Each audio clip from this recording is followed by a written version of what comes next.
परमात्मा से साक्षात्कार होने पर सावधान रहना।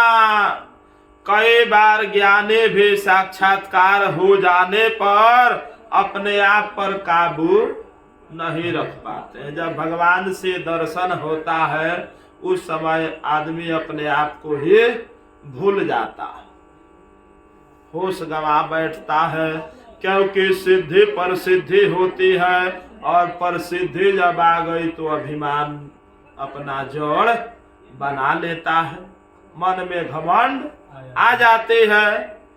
ऐसा होने पर साधन छूट जाता है और परिणामतः जीव ईश्वर से ही विमुख हो जाता है। जिसके चलते उसको मान प्रसिद्धि मिलती है उसी से वह सबसे पहले अलग होता है, उसी से सबसे पहले अलग हो जाता है।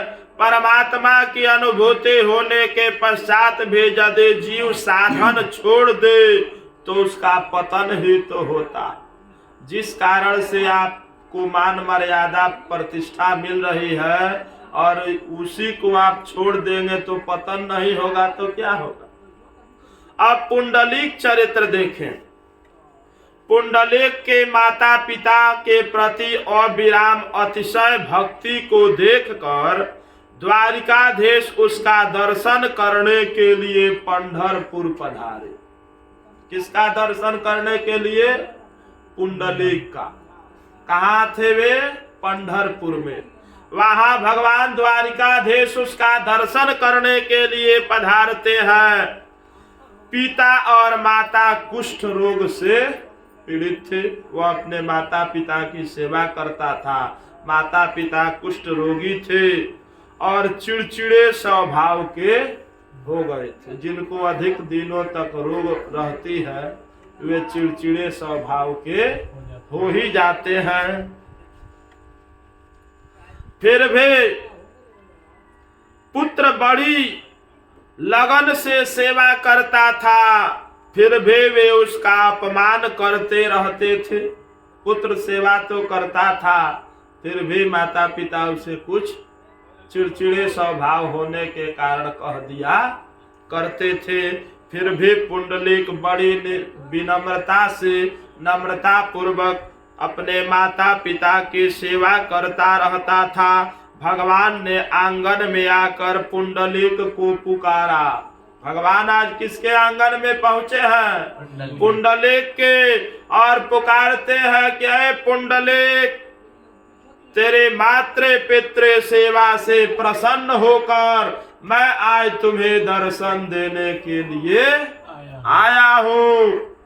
पुंडलिक, भगवान इस समय तो मैं उनकी सेवा में लगा हूँ। पुंडलिक क्या कहता है कि मैं अपने माता पिता के सेवा में लगा हुआ हूँ, आप इस समय क्या करने आ गए? सो कुछ देर बाद आप बाहर ही प्रतीक्षा करिए, मैं सेवा से निवृत्त होकर आपसे मिलने बाहर आऊंगा। पुंडलिक मानता है कि माता पिता तो भगवान से भी बढ़कर हैं, उनकी सेवा के तभी तो भगवान आज मिलने आए हैं।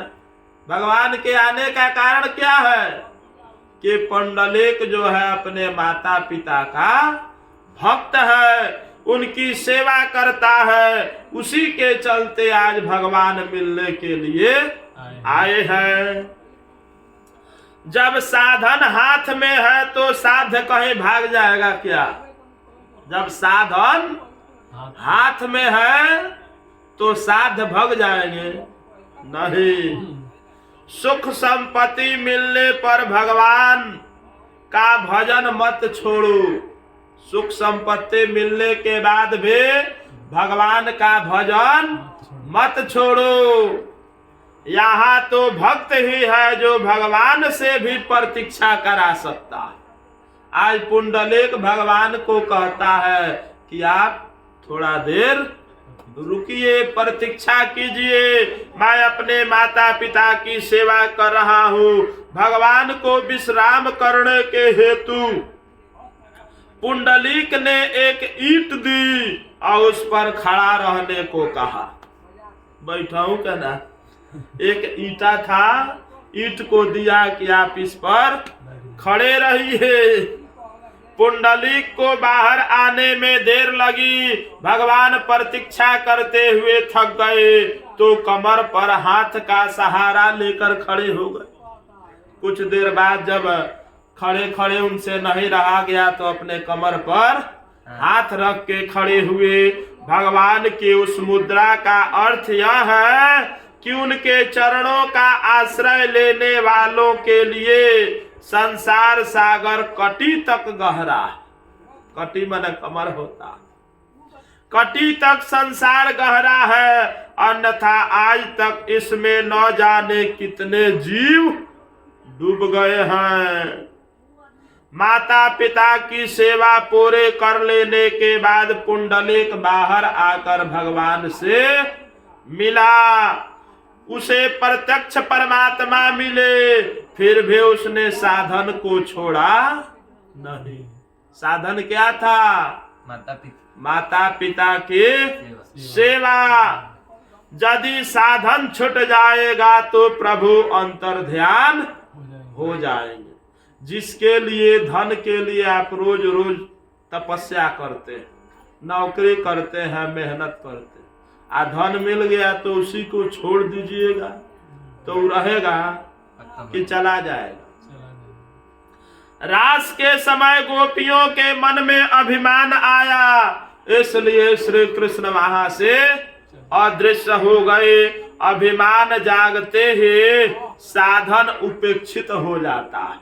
जब मन में अभिमान जग जाता है तो साधन को लोग क्या करते हैं? छोड़ देते हैं। साधन को